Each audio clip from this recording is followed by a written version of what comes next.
Hi, I'm Lee Gantz. I want to take a minute to go over my bug out bag with you. I think it'd be handy for you to have some idea of what I carry and what you might want to consider yourself. Now, the backpack I've got is light. I don't know what it weighs, but it's easy for me to carry.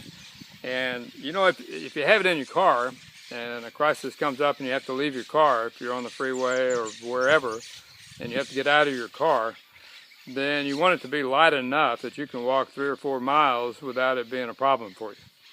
And one thing you do want to consider because of that is if you are in your car, you want to keep a pair of comfortable walking shoes in your trunk.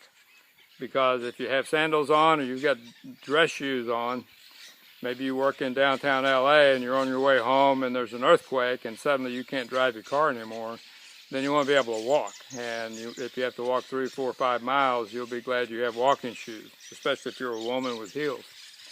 Now, another thing that's very handy is a radio to keep informed in the event that normal ways of communication are not available. Now, this one has a crank on it. It's only $30.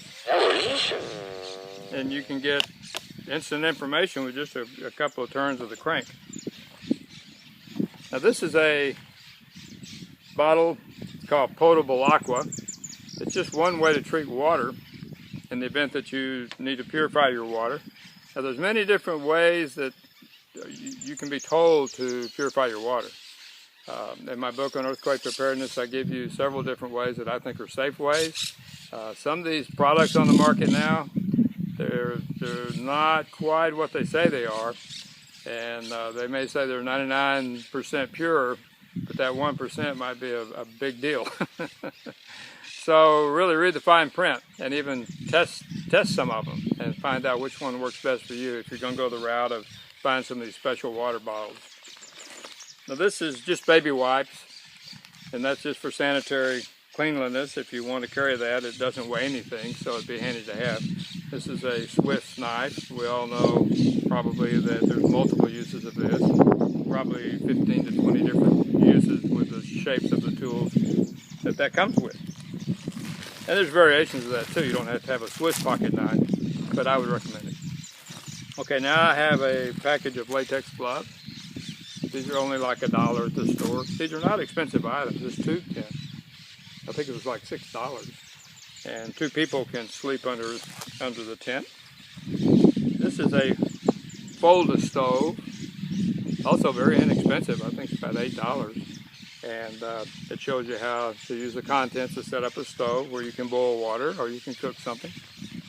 Speaking of cooking, you may want to have one of these dollar can openers handy. It's hard to be caught without a can opener.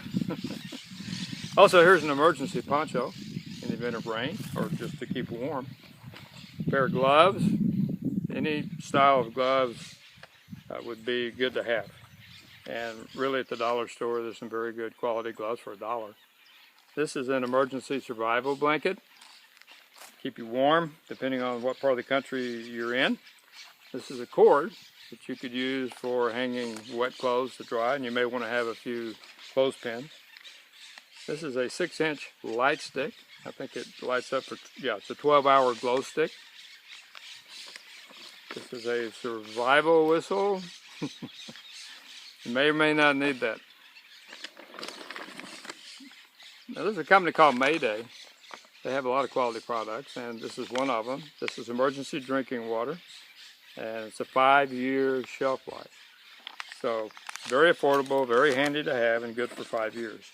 This is their emergency food bar, which I recommend. I've eaten it. Not bad.